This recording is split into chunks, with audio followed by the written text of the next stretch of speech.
Figure it out on page number 160. Question number 1. On a number line, draw lines of lengths 1/10, 3/10 and 4/5. हमें क्या करना है, number line के ऊपर ये जो पॉइंट्स हमें दिए हैं वो हमें दिखाने हैं. ठीक है, तो नंबर लाइन के ऊपर हमें कितने पोर्शन बनाने होंगे? सबसे पहले हमें क्या बनाना होगा? 10 पोर्शन बनाने होंगे ये लाने के लिए. ठीक है, third one is little bit complicated. हम दो तरीके से कर सकते हैं, दोनों हम देखेंगे. ठीक है, यहाँ पे नंबर लाइन पे देखिए, मैंने यहाँ पे 10 पोर्शन बना रखे हैं. 1 2 3 4 5 6 7 8 9 एंड 10. 10वां जो पोर्शन है, ठीक है, वो हमारा नंबर 1 ही होगा, क्योंकि 10/10 तो वो 1 ही हो जाएगा. राइट, तो यहाँ पे फर्स्ट हमें डिनोट करना है 1/10. तो 1/10 कौन सा आएगा? ये फर्स्ट वन. इसे मैं दे दूंगी पॉइंट ए. ठीक है, उसे क्या बोलेंगे हम? 1/10. राइट, अभी सेकंड हमें डिनोट करना है 3/10. तो ये सेकंड और ये थर्ड वन. ठीक है, अभी इसे हम बोलेंगे पॉइंट बी और उसे डिनोट करेंगे 3/10. राइट, समझ में आया?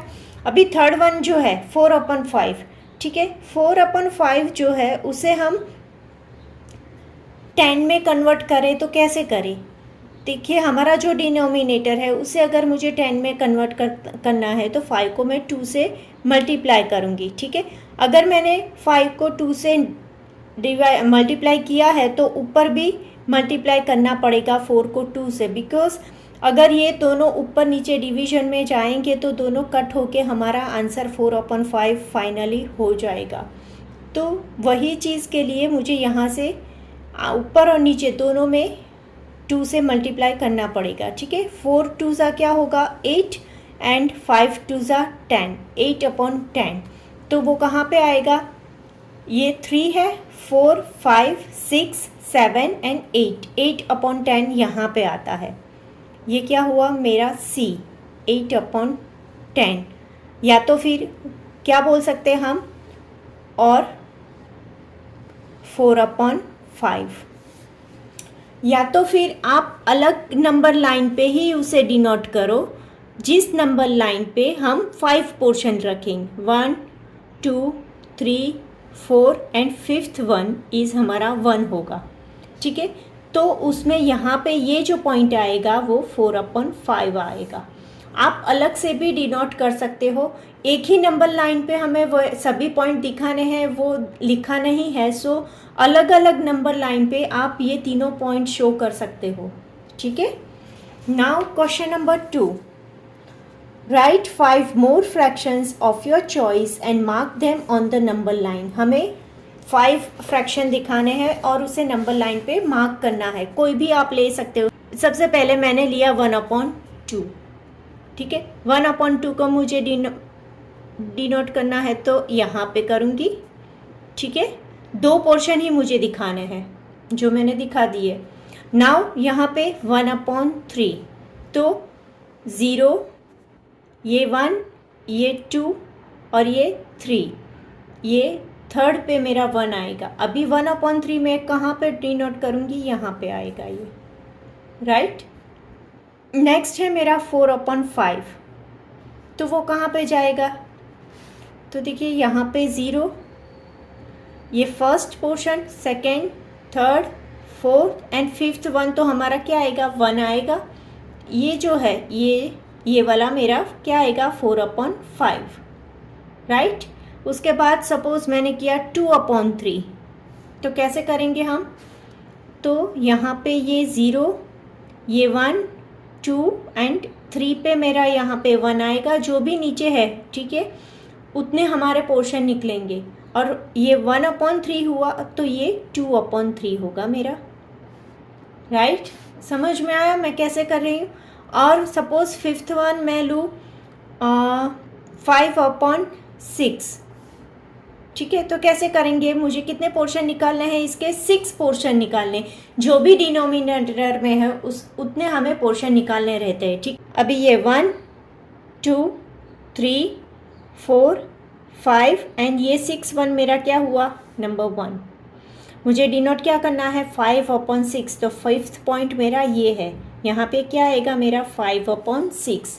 समझ में आया, समझना ही बहुत ही ज़रूरी है इसमें, ठीक है, राइट। नेक्स्ट है हमारा question number 3, how many fractions lie between 0 and 1, think, discuss with your classmates and right your answer. अभी देखिए 0 से लेके 1 तक के हमारे फ्रैक्शंस हमें डिनोट करने हैं, तो 0 से लेके 1 के बीच में मैंने कोई बार 10 भी लिए है, 15 भी लिए, आप 100 तक भी फ्रैक्शन ले सकते हो।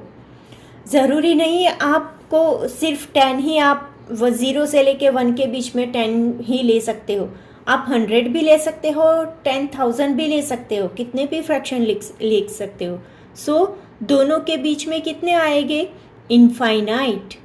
कितने फ्रैक्शन हो सकते हैं, इनफाइनाइट। अगर मैं 1/10,000 लिखूँ तो हाँ, तो भी चलता है, इतने फ्रैक्शन हो सकते हैं, इट इज़ पॉसिबल, ठीक है। ये पॉसिबल नहीं है ऐसा नहीं है, लेकिन हमें लिखने में बहुत ही दिक्कत रहती है, इसलिए हम छोटे छोटे फ्रैक्शन में ही इसे दिखाते हैं, और यहाँ पे भी हमने छोटे फ्रैक्शन में ही लिया है और समझाया है, राइट। लेकिन यस, ये बड़े फ्रैक्शन में भी हो सकता है, पॉसिबल है। सो इसका आंसर क्या आएगा, there are infinite number of fractions lie between 0 and 1। समझ में आया, ठीक है। उसके बाद का हमारा question number 4, what is the length of the blue line and black line shown below? The distance between 0 and 1 is 1 unit long and it is divided into 2 equal parts. The length of each part is 1/2. So the blue line is 1/2 units long. Write the fraction that gives the length of the black line in the box. देखिए यहाँ पे सबसे पहले question में क्या बोला है वही समझना ज़रूरी है, तो आंसर तो ऑटोमेटिक आपको आ जाएगा, क्योंकि यहाँ पे हमें समझाया ही है कि बोला है कि हमें क्या करना है, यहाँ से ब्लैक लाइन ब्लू लाइन तक का हमें आंसर दिया है, ठीक है, डिस्टेंस दिया है, लेकिन ब्लैक लाइन का डिस्टेंस हमें फाइंड आउट करना है, ठीक है। अभी यहाँ पे क्या बोला है कि the distance between 0 and 1 is 1 unit long. 0 से 1 का डिस्टेंस कितना है, 1 यूनिट लॉन्ग है। It is divided into 2 equal parts, 2 equal parts में इसे डिवाइड किया है, राइट। यहाँ तक समझ में आया। देन बोला है कि the length of each part is 1/2। अगर मैं एक यूनिट को 2 पार्ट्स में डिवाइड करती हूँ तो ये जो छोटा वाला पार्ट है उसकी लेंथ क्या होगी, 1/2 यूनिट होगी, 1/2 यूनिट होगी, 1/2 unit, right. So the blue line is 1/2 units long. समझ में आया इतना। ये जो ब्लू लाइन है कितनी लॉन्ग है, 1/2 यूनिट्स, राइट। तो नेक्स्ट लाइन कितनी होगी, ये 1/2 से लेके 1 की लेंथ कितनी हुई, 1/2 ही हुई, ठीक है। Right the fractions give the length black line in the box. देखिए यहाँ पे यही चीज़ समझने लायक है, ठीक है। अगर यहाँ से यहाँ तक का डिस्टेंस मेरा 1/2 है तो 1/2 से लेके 1 तक का डिस्टेंस भी मेरा कितना हुआ, 1/2 ही हुआ, राइट। और यहाँ से लेके यहाँ तक का डिस्टेंस भी मेरा कितना होगा, 1/2 ही होगा। समझ में आया क्या बोल रहे हैं क्वेश्चन में। अगर ये डिस्टेंस कितना है, 1/2 है, उसमें कितना मिलाना है मुझे, यहाँ से यहाँ तक का डिस्टेंस 1/2। देखिए 1 कैसे आया मैं पहले वो बता देती हूँ, बाद में हम आगे बढ़ेंगे, ठीक है। तो देखिए 1/2 प्लस 1/2 यानी कि क्या हुआ मेरा, 2/2 हुआ। 2/2 2 कट होके मेरा आंसर क्या आएगा, यहाँ पे 1 आंसर आएगा, जो यहाँ पे हमें ऑलरेडी दिया है, ठीक है। अभी हमें लेंथ कहाँ से कहाँ तक जानी है, यहाँ तक जानी है, यानी कि क्या हुआ, first portion plus second portion plus third portion. समझ में आया क्या किया हमने। तो ये कितने पोर्शन हुए, 1 2 एंड 3। इसे हम कैसे लिखेंगे, 1 + 1 + 1 और होल डिवाइडेड बाय 2, राइट। तो इसका आंसर क्या आएगा मेरा, 3/2। समझ में आया मैंने ये कैसे किया, ठीक है। यही चीज़ समझनी है। यहाँ पे आंसर हमारा क्या आएगा, 3/2। अभी दूसरी एक चीज़ जो आगे हम पढ़ेंगे, लेकिन मैं अभी से यहाँ पे भी बता देती हूँ। अभी 1/2 थोड़ी देर पहले हमने ये इसका आंसर क्या फाइंड किया, ये फाइंड किया 1, ठीक है। तो उसे अगर मुझे अलग तरीके से लिखना है तो मैं क्या लिख सकती हूँ, 1 + 1/2 लिख सकती हूँ। क्यों मैंने यहाँ पे 1 लिया, ये दोनों कंबाइन करके मेरे क्या आता है, यहाँ पे 1 ही मिलता है। 1 प्लस ये बाकी रह गया वो 1/2, ठीक है। इसका हम शॉर्ट आउट करते हैं तो उसका आंसर भी मुझे क्या मिलेगा, 3/2 ही मिलेगा। वो शॉर्ट आउट करना बाद में आएगा, वो हम बाद में पढ़ेंगे। लेकिन यहाँ पे अगर डिनोमिनेटर सेम है तो हमें यहाँ पे प्लस करके 3/2 ही मिला। वैसे भी आप गिनती करो, ये एक portion, second portion and third portion 3/2 ही होता है, राइट। जो हम आगे यहाँ पे भी पढ़े हैं वही चीज़ यहाँ पे अगर रूल्स अप्लाई करें तो वही चीज़ होती है। सेकेंड थिंग, ये फ्रैक्शन यूनिट देखिए 1 से बढ़ जाता है, ठीक है, समझ में आया। ये फ्रैक्शन यूनिट क्या होता है, यहाँ पे बढ़ जाता है 1 से, यानी कि 1 प्लस हो रहा है हमारा। वो भी चीज़ हमें ध्यान में रखनी है, नेक्स्ट टॉपिक में हम वो भी पढ़ेंगे, लेकिन यहाँ पे इतना समझना भी बहुत ही ज़रूरी है, राइट। नेक्स्ट है हमारा question number 5th। Right the fraction that gives the length of the black line in the respective boxes. हमें क्या करना है, देखिए यहाँ पे भी फ्रैक्शन 1 से बड़ा हुआ है जिसे हमें डिनोट करना है, ठीक है। वो हम नोटबुक में देखते हैं कि कैसे करेंगे। देखिए यहाँ पे पोर्शन, एक पोर्शन की वैल्यू हमारी कितनी है, 1/5। वो चीज़ याद रखो आप, एक पोर्शन की वैल्यू कितनी है, 1/5। ये दूसरा पोर्शन यानी 2/5, ये थर्ड पोर्शन तो 3/5, ये कितना पोर्शन है, फोर्थ पोर्शन, उसकी वैल्यू हुई हमारी 4/5।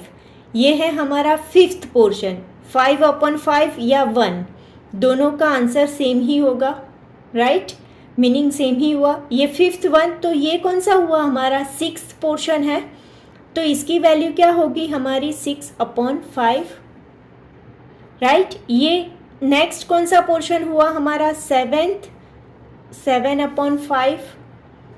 नेक्स्ट पोर्शन है हमारा 8/5, राइट, और उसके बाद का 9/5। नेक्स्ट पोर्शन आप बोलोगे कि यहाँ पे तो 2 लिखा है लेकिन एक्चुअल में आता है 10/5। अगर इसे आप सिंप्लीफाई करो तो क्या होगा, 5 2 10, तो आंसर क्या आता है हमारा, 2 ही आता है अल्टीमेटली। यानी कि क्या हुआ, नंबर लाइन पे अगर आप इसे डिनोट करोगे, ठीक है, तो आंसर आपका यही आएगा 2, ठीक है। 10/5 लिखो या तो फिर 2 लिखो, दोनों सेम ही बात हुई यहाँ पे, ठीक है। ये आपको समझ में आया ना, ये बहुत ही इम्पोर्टेंट है। आगे जाके हम इसे मिक्स्ड फ्रैक्शन में देखेंगे जिसमें न्यूमरेटर बड़ा है और डिनोमिनेटर छोटा है। अभी तक अप टू 1 तक हमने क्या किया था, न्यूमरेटर छोटा है और डिनोमिनेटर बड़ा है, ठीक है। वो नंबरिंग कहाँ पे जाएंगे, वो लेस देन 1 ही होंगे। लेकिन अगर 1 से बढ़े तो उसमें क्या होगा, न्यूमरेटर बड़ा होगा और डिनोमिनेटर छोटा होगा, ठीक है। वो हमारा नेक्स्ट टॉपिक है जिसे हम नेक्स्ट लेक्चर में देखेंगे। Thank you.